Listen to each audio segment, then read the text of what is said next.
Iqbal park Lahore के बदमाश अभी काबू नहीं आए थे कि कराची में तेजाब गर्दी का वाकया सामने आ गया। बल्दिया टाउन में 19 साला खातून को साबिक शौहर ने तेजाब से झुलसा दिया, जिसे पुलिस ने गिरफ्तार कर लिया है और मुलजिम तलाक के बाद 2 साल तक मुतासरा खातून को हरासा भी करता रहा। मतलब पहले ये सब कुछ चल रहा था और उसके बाद तेजाब तक बात आ गई।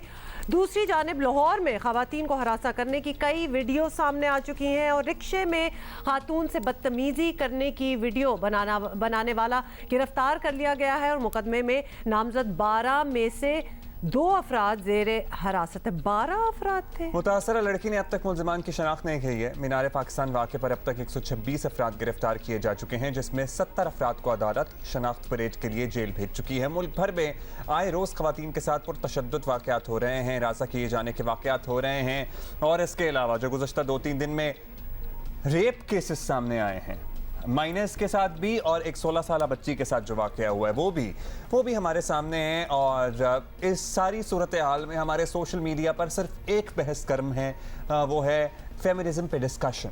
इमेजिन कीजिए कि हमारे इर्द गिर्द आग लगी हुई है और हम किन मौजूआत को डिस्कस कर रहे हैं और सारे मर्द बैठ के फेमिनिज्म को डिस्कस कर रहे हैं। बहुत सी चीज़ें इसमें हम बोलेंगे, लेकिन आपको कुछ बताना भी है।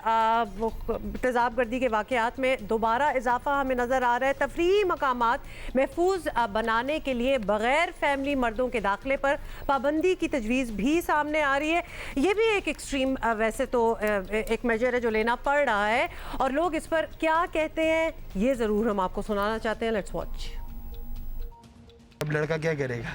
6 दिन अपने काम वाम पे जाए और जब आखिरी दिन हो तो क्या करे? फिर गली में बैठ जाए। कुछ लोगों की वजह से सारे वो कहते हैं ना, तालाब की एक मछली पूरा तालाब गंदा कर दिया गया, मगर उस मछली को सुधारने की ज़रूरत है हमें। तो मर्दों की एंट्री बंद करना मेरे हिसाब से तो इस मसले का हल नहीं है। मैं मानता हूँ कि उसके साथ गलत हुआ है, लेकिन इसका मतलब आप पूरी आवाम को, पूरे पाकिस्तान को आप सजा दोगे इस बात की। बिल्कुल सही रखिए। ये पार्क जो बनाए जाते हैं ये फैमिली के लिए बनाए जाते हैं, ये इन बेहुदा हरकतों के लिए नहीं है। जैसे भी हैं जो पंजाब से या बाहर से, कोयटा से या कहीं से भी जो मेहमान आते हैं वो ज़ाहिर अकेले भी आते हैं, तो ऐसा नहीं है उनके साथ फैमिली होगी।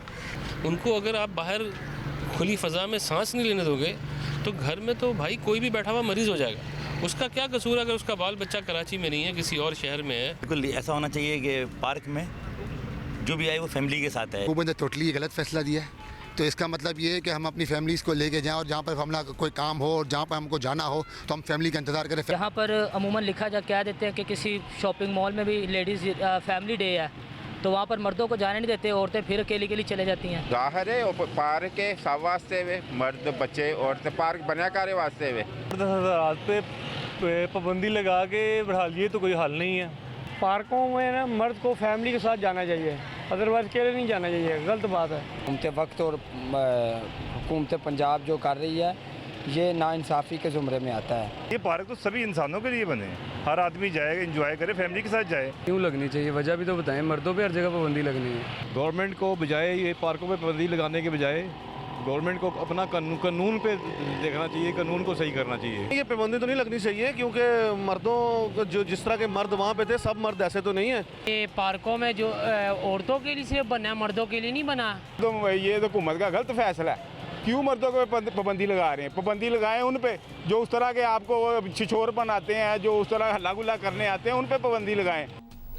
देखिए, इन सारी बातों में एक बात बड़ी ज़बरदस्त की है एक साहब ने, वो कि कानून पर अमल दरामद को यकीनी बनाए। ये खौफ हो कि अगर कोई गलत हरकत करेंगे तो पकड़े जाएंगे, सज़ा होगी, ये डिटेरेंस ऑलरेडी क्रिएट हुई भी हो और वहाँ पर आपकी जो मशीनरी है, जो स्टेट मशीनरी है, चाहे वो पुलिस है, चाहे दीगर आपका सिक्योरिटी गार्ड है या कोई अमला है पार्क का, वो वहाँ मौजूद हो और किसी को इस किस्म की नाजेबा हरकत ना करने दे। पाबंदी लगाना on anything is not a solution for anything. To say ऐसा नहीं होता। इट्स अ वेरी मतलब कानून को नाफिज करना और हर जगह इम्प्लीमेंटेशन हो, ये तो बहुत ही बड़ी एक प्रोजेक्ट है ना एंड हाफ। तो इससे बेहतर हम क्या करेंगे? हम बैन कर देंगे, जो कि हमारा बड़ा बैनिंग कल्चर बड़े आराम से है भी। यहाँ एक मर्दों के जाने भी पाबंदी लगाते हैं, मतलब वही हो रहा है, which is I feel very unfair as well. Rightly so उनका कहना भी था कि भाई हम भी तो पूरा दिन ऑफिस में होते हैं, पूरा हफ्ता काम करते हैं, हमें भी तो कोई आउटलेट चाहिए। 2 चीज़ें आयरॉनिक थी। यहाँ मुझे कोई खातून नज़र नहीं आ रही थी by the way, even though we went into the park to ask के ये क्या क्या हो रहा है। दूसरा उस लड़के का कहना था कि भाई सारी पाबंदियां आदमियों पे ही।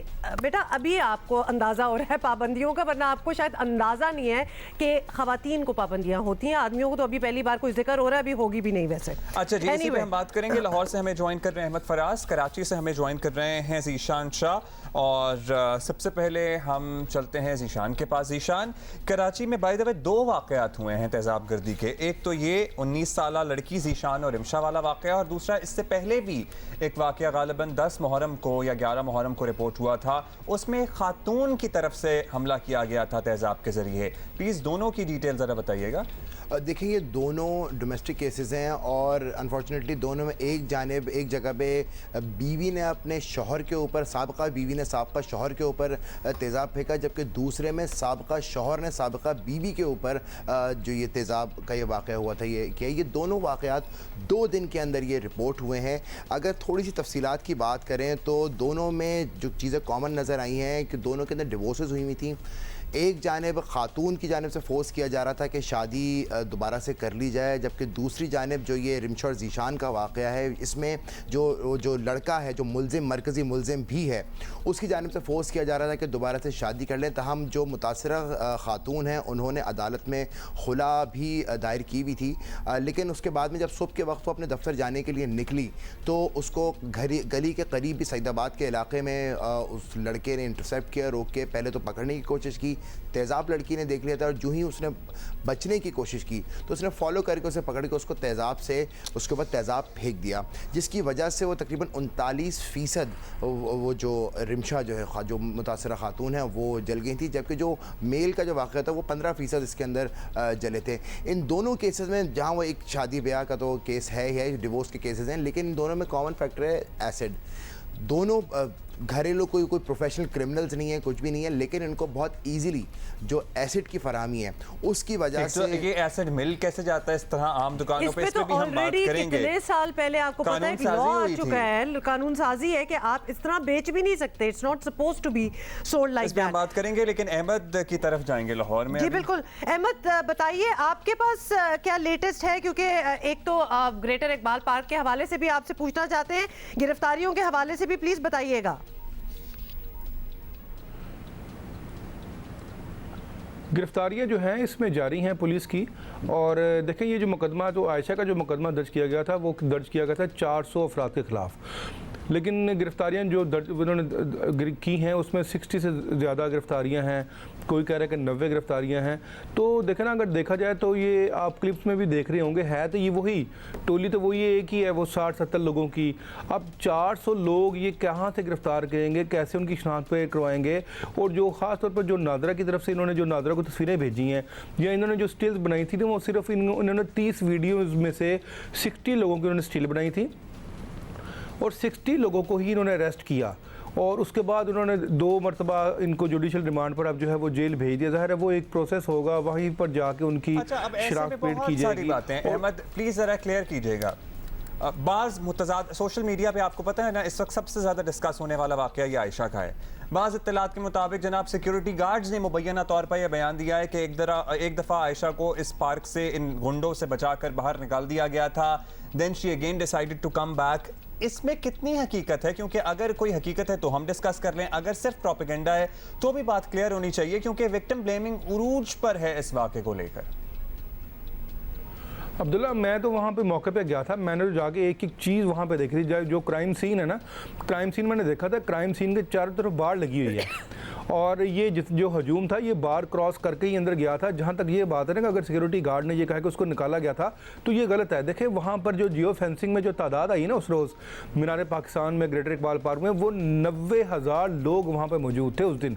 आप अंदाज़ा करें कि जिस दिन आयशा के साथ ये वाक़या है 90,000 लोग मौजूद थे, और इसी वजह से तो सिर्फ 400 लोगों के खिलाफ दर्ज किया है। वो एक ही दफ़ा आई हैं मोहतरमा, वो तो खुद कहती हैं, मेरी भी उनसे बात हुई थी, हमें जो जियो को उसने इंटरव्यू दिया था उसमें उसने ऐसी बात कोई नहीं की कि उसको किसी ने बाहर निकाला है। वो 6:30 बजे वहाँ पे आई थी।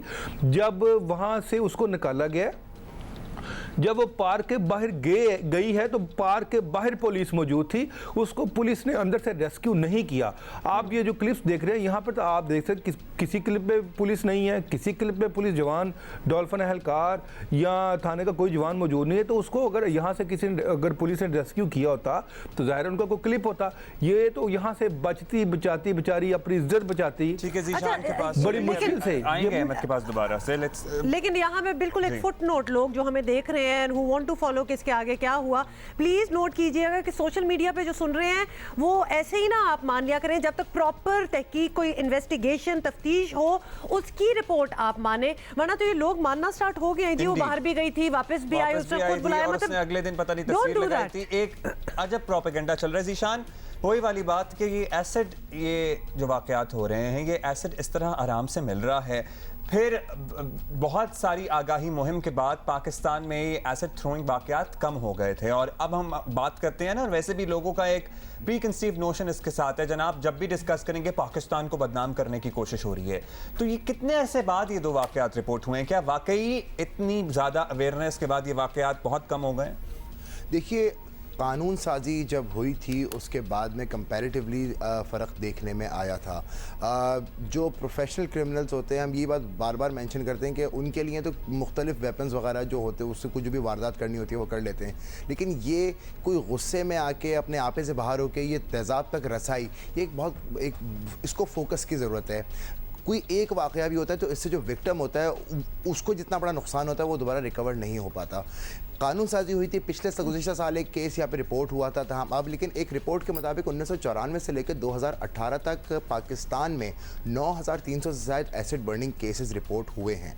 इसके अंदर सबसे ज़्यादा जो इंतज़ामिया की गफलत इसके अंदर नज़र आती है वो ये है कि मुख्तलिफ सैनिटरी की शॉप्स पे जो सल्फ्यूरिक एसिड है जो कि बहुत लीथल होता है वो बहुत खुलेआम मिल रहा भी होता है। इसके लिए परमिट के भी अहकाम जारी हुए थे कि परमिट के तहत दिया जाएगा, एक सिस्टम बनाने की कोशिश की गई थी लेकिन वो सिस्टम टोटली नाकाम नजर आया। बात ये है ज़ीशान, और अभी मैं अहमद फराज पे भी जा रही हूँ, जहाँ आप कानून नाफिज नहीं होगा, जहाँ उसकी पासदारी नहीं होगी, वहाँ इसी किस्म के काम होंगे। क्योंकि हम एसिड की बात करें तो वहाँ भी कानून है, बिल्कुल, it is very much available, लेकिन इम्प्लीमेंटेशन होगी या लोग उसको कोई ज़्यादा, मैं कहती हूँ उनको अगर पता भी होगा कि दिस इज अनलॉफुल, तो फिर भी अगर मिल जाएगा, जब यूज़ करना होगा तो they will do it.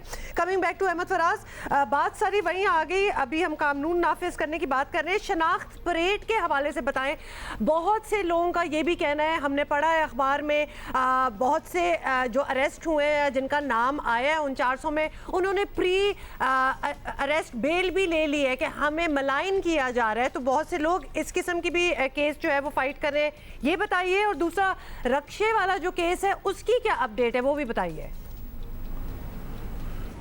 Huma, वो तो मैं आपको बताता हूँ। अभी जो ज़ीशान ने जो बात की है ना कानून साजी की, देखिए 1861 में ये कानून बनाया गया था, अब 1861 लेके अब 2021 चल रहा है, अभी भी इसमें बहुत खामी है।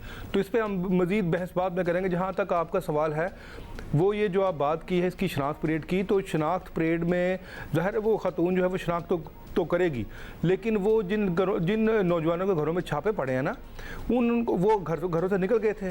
अब जब उनके घरों में छापे पड़े हैं तो वो फिर गए हैं अबूरी ज़मानत के लिए। उन्होंने अपनी अबूरी ज़मानत कराई हैं, बेल बिफोर अरेस्ट करवाई हैं, और वो अब शामने तफ्तीश होंगे। शामने तफ्तीश जब होंगे उसके बाद पुलिस ये फैसला करेगी कि आया ये मुल्जिम है या नहीं है। लेकिन एक लड़के ने सिर्फ अभी तक अपनी सेशन कोर्ट से अपनी बेल बिफोर अरेस्ट करवाई, क्योंकि उसके घर पुलिस ने छापा मारा था। जब वजह पूछी गई थी उसको ये बताएगा कि जी इस केस में उसको पकड़ने के लिए आए हैं। उसको मौका मिल गया, उसने दूसरे दिन जाकर फौरी सुबह जाकर उसने बेल करवा ली। अब आपका दूसरा जो सवाल था वो रिक्शे वाला, तो रिक्शे वाला जो है देखिए उसमें ये जो मुकदमा दर्ज किया गया ना हुमा जी, इसमें सिर्फ 354 लगाई गई है और 292 लगाई गई है। और ये वो जुर्म है कि अगर रिक्शे में उस बच्ची के साथ ज़्यादती करने वाला, हरासा करने वाला अगर मुल्ज़िम गिरफ्तार हो भी जाता है ना, तो सुबह उसकी बेल हो जाएगी।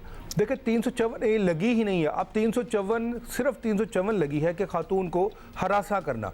354 तो बहुत बड़ा जुर्म है जिसमें सरेआम खातून के कपड़े फाड़े जाएँ या उसको बेलिबास किया जाए, ये 354 नहीं है। और 292 जो लगी है वो सरेआम बोसो किनार होती है। ये दोनों बेलेबल ऑफेंस हैं। अब देखें ना, ये जो मुकदमा दर्ज किया, ये तो पहले बड़ी फजूल दफात के तहत दर्ज किया गया। अगर वो रिक्शे वाला पकड़ा भी जाता है तो सुबह उसकी बेल हो जाएगी। अब ये जो पुलिस की जानिब से ये कहा जा रहा है कि जी वीडियो बनाने वाला पकड़ा गया, वीडियो बनाने वाला बिल्कुल पकड़ा गया है। शहबाज गिल साहब ने भी कहा है कि जी जिसने वीडियो बनाई थी ये रिक्शे वाली, उसने उसको पकड़ लिया। शायद ये लग ऐसा रहा था अहमद कि वो दोस्त थे, एक दूसरे को इनकरेज कर रहा था और दूसरा वीडियो बना रहा था। ऐसा ही था, वीडियो बनाने वाला पकड़ा गया तो साथ वाला भी पकड़ा जाएगा फिर। अब जो वीडियो बनाने वाला पकड़ा गया ना, उसको भी इन्होंने सेफ सिटी की मदद से, क्योंकि इस फ्रेम में वो तो नज़र नहीं आ रहा जो वीडियो बना रहा है, उसको सेफ सिटी ने उस रूट को चेक करके जो लड़का वीडियो बना रहा था उसको गालबन क्लोज करके उसके मोटरसाइकिल के नंबर को तब उसको पकड़ा तो उनको पता चला कि ये वो है जिसने वीडियो बनाई है। अब बिल्कुल बात आपको दुरुस्त है कि शायद एक ही टोली हो, लेकिन अभी तक वो जो नौजवान यकदम से सड़क से चढ़कर रिक्शे पर सवार होता है और इस बच्ची को हरासा करता है, वो तो अभी गिरफ्तार ही नहीं हुआ। पुलिस का ये दावा है कि जी वो फरार हो चुका है। ज़ीशान, ये दो मुल्जिमान जो एसिड विक्टिम्स वाले वाकयात हैं, ये गिरफ्तार हो गए हैं दोनों? जी बिल्कुल। जो खातून थी वो इस वाक़े के बाद में जिन्होंने एक अपने साबिक़ हस्बैंड पे अटैक किया था, वो अपने लियाकताबाद में वाक़ अपने रिश्तेदारों के घर में रूपोश हो गई थी। तमाम नॉर्थ न्यू कराची ऑपरेशन और इन्वेस्टिगेशन पुलिस ने जॉइंट ऑपरेशन करके खातून को गिरफ्तार किया। जी बिल्कुल, गुज़िश्ता रोज़ को वो भी गिरफ्तार हो गए। अच्छा जी, वक्त की कमी है ज़ीशान शाह, बहुत बहुत शुक्रिया। और लाहौर से अहमद फराज, बहुत शुक्रिया फॉर अपडेटिंग अस।